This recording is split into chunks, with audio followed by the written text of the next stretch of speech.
자, 전자책 만들기 클래스 벌써 이제 전자책 작업 두 번째 영상입니다. 이번 영상에서도 이제 계속 전자책에서 쓸 수 있는 기능들을 볼 건데, 그 중에 이번에는 링크라고 하는 기능을 한번 보도록 하겠습니다. 자, 링크라고 하는 경우는 뭐냐? 요 이미지를 한번 볼까요? 자, 보면은 전자책에 이렇게 막 글이 있습니다. 글이 있는데 특정 단어를 이제 클릭을 하게 됩니다. 뭐 터치를 하든 클릭을 하든 상관없어요. 근데 클릭을 하면은 이제 요거에 대한 이제 자세한 설명글이 있는 페이지로 이동할 수 있습니다. 이동할 수 있고 당연히 이제 원문으로 돌아가는 기능도 있어야겠죠. 그래서 여기 돌아가기 버튼을 누르면 다시 여기로 와서 이어서 내용을 읽게 할 수 있는 그런 기능이다라고 보시면 되는데 몇 가지 용어를 일단 정하고 가겠습니다. 첫 번째로 원문 글에서 추가 설명글로 넘어가는 것을 링크라고 할 거고요. 그 다음에 링크를 클릭했을 때 설명글, 물론 이제 반대도 마찬가지예요. 어쨌든 설명글에 이제 특정 위치로 이동을 해야 됩니다. 그 이동하는 위치를 id라고 표현하겠습니다. id로 표현을 할 거고, 이렇게 원문에서 설명으로 넘어가는 걸 링크라고 할 거고요. 정확하게 있는 용어는 아니지만 이제 다시 돌아가는 역할을 하는 것을 리버스 링크라고 표현하겠습니다. 그래서 요거를 시길에서 어떻게 구현하는가 요걸 한번 보도록 하겠습니다. 앞에서 설명했던 내용들을 다시 한번 하는 건데 id라고 하는 거는 원문의 단어, 그러니까 요거를 주제라고 하는 꼭 주제라는 표현을 쓰진 않아도 돼요. 어쨌든 요거를 클릭했을 때 이동하는 위치를 의미합니다. id는. 근데 기본적으로 우리가 추가로 id를 만들지 않아도 섹션을 구분하기 위해 이제 여러 가지 XHTML 파일을 만들잖아요. 그러면 그 XHTML의 파일 네임, 파일 이름들은 해당 페이지의 id로 기본으로 세팅이 됩니다. 그래서 1장, 2장, 3장. 우리 목차 누르면 넘어가죠. 그 역할과 동일합니다. 그걸 하고 있고 그 내용이에요. 첫 번째가. 두 번째로 id에서는 id를 추가할 때, 그러니까 요 파일이 아니라 파일명, XHTML 파일명 뒤에다가 샵 id라고 하는 것을 붙이게 되면은 파일 네임 페이지로 이동하는 것이 아니라 파일 네임이라고 하는 XHTML 페이지에서 구체적으로 id라고 하는 위치로 이동을 하게 됩니다. 이게 설명을 글로 보면 조금 이해가 안 되는데 이따가 예시를 보면 조금 더 이해가 잘 될 거예요. 그래서 일단은 이렇게 하는 방법이 있다라고 하는 거고, 세 번째로는 요 링크를 사용하는 방법은 XHTML과 이걸 쓰지 않고 그냥 id만 쓰는 겁니다. 이렇게 되면은 같은 페이지에서의 id라는 위치로 이동을 하게 됩니다. 그래서 얘는 보통은 페이지를 넘어가지 않기 때문에 해당 페이지 아래에 있는 뭐 미주라든지 각종 이런 것을 구현할 때 많이 사용합니다. 그래서 이걸 어떻게 넣는가 한번 실기에서 보도록 하겠습니다. 실기에서 이 id를 먼저 추가하는 방법은 요거 화면은 잘려 있는데 여기를 누르면 이렇게 추가 UI가 볼 수 있어요. 아니면 화면 크기를 조금 더 봐도 되고요. 자, id를 넣는 거는 여기 닷 모양의 아이콘을 클릭합니다. 앵커를 넣는다고 하는데 insert id라고 하는 화면이 뜨고요. 보면은 이제 기본으로 있는 id는 이제 페이지를 의미합니다. 그래서 이걸 무시하고 요 위치로 오게 할 id를 넣는 건데 그냥 id라고 id 1이라고 해보겠습니다. 그러면은 이제 a 태그를 사용해서 아까 커서가 있던 위치로 오는 것을 볼 수 있습니다. 근데 여기 어린 왕자 이미지로 오게끔 하는 태그를 넣는다고 이렇게 감싸서 넣는다는 상황으로 한번 보고 이어서 설명하도록 하겠습니다. 자, 아이디를 넣었으면은 그 다음으로는 이제 어디를 클릭하면 아이디 위치로 이동할지 링크를 넣어줘야 됩니다.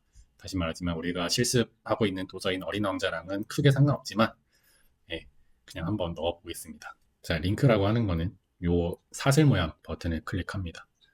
그래서 이번에는 1장에서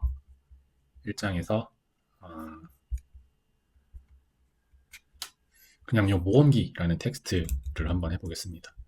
링크를 하고 그럼 이렇게 셀렉트 타겟이라고 하는 화면이 나타납니다. 그럼 이 상태에서 이제 요 모험기라는 걸 클릭했을 때 어느 위치로 이동할지를 선택할 수 있어요. 근데 보면은 제가 처음에 말씀드렸던 것처럼 기본으로 이제 XHTML 파일의 경우는 해당 페이지로 이동할 수 있는 아이디가 추가되는 것을 볼 수 있고 이 이미지는 아마 애지간하면 쓸 일 없을 겁니다. 여기 있고 그다음에 우리가 방금 추가했었던 요 ID 1이라는 거 있죠. 요걸 한번 클릭해 보도록 하겠습니다. 그러면은 자, 이 상태에서 어떻게 되냐?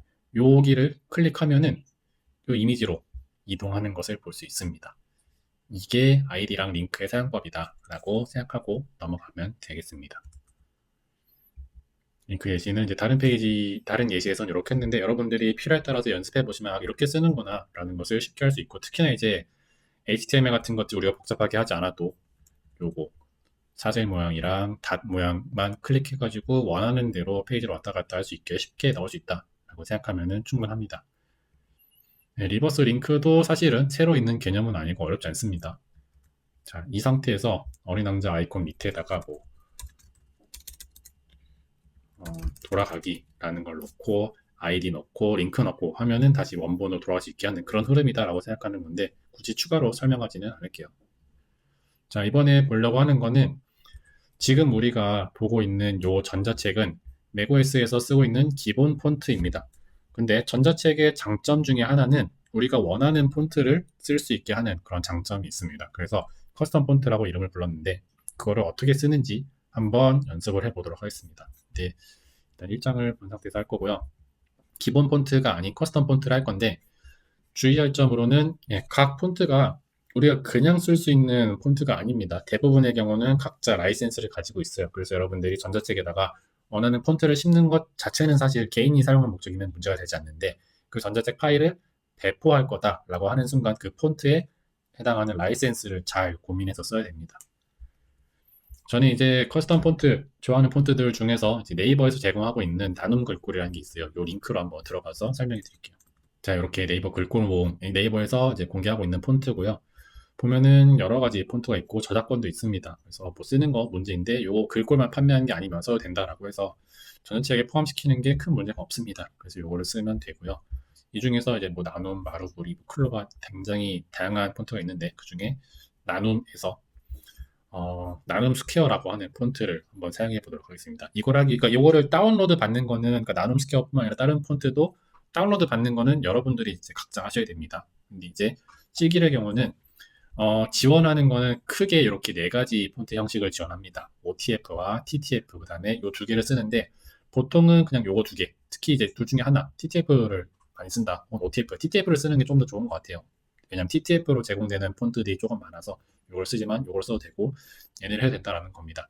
그래서 나눔 스퀘어 폰트를 다운로드 받고 압축을 푼 상태에서 이제 어떻게 추가하는지 보여드리도록 하겠습니다. 자, 이제 저는 여기 이퍼 프로젝트 파일에다가 앞에서 다운로드 받았던 나눔 스퀘어 폰트에 TTF 파일들만 넣어놨어요. 그리고 얘네들을 다 쓸 건 아닌데 그냥 혹시 몰라서 다 넣어놨습니다. 이제 이 폰트를 시길에서 어떻게 불러오는지 한번 보여드릴게요. 자, 시길 프로젝트 폴더에 파일 이동하는 것까지는 이제 방금 전까지 한 거고 이제 폰트를 시길에서 추가하겠습니다. 자, 어떻게 하냐? 계속 똑같습니다. 이미지든 뭐든지 불러올 때는 먼저 요거 버튼을 눌러서 폰트를 불러올 거다인데 이게 아마 R이 레귤러를 뜻하는 거고 B가 볼드를 뜻하는 거일 거예요. 그 다음에 그 외에 다른 폰트들이 있는데 일단 요 두 개만 예시로 한번 보도록 하겠습니다. 그래서 요 두 개를 선택한 다음에 오픈을 해서 추가를 하면은 자, 지금 폰트가 아무것도 없지만 추가를 하면은 이렇게 폰트가 이 시길 프로젝트에서 쓸 수 있게 추가가 된 것을 확인할 수 있고요. 당연하게도 폰트만 추가된 거고 전자책에는 아직 반영이 되지 않았습니다. 근데 요거를 반영하는 방법은 자, 스타일 시트에다가 폰트를 저장하고 스타일 시트를 이제 XHTML에서 불러오는 겁니다. 그런데 우리는 이제 이미 요 스타일 시트를 불러오기로 했기 때문에 그냥 스타일 시트에다가만 폰트를 추가하면 되겠죠. 자, 폰트를 추가하는 방법은 AI한테 물어봐도 되고 뭐 하도 되는데 그냥 요 부분을 드래그해서 여러분들이 복사해서 쓰시면 됩니다.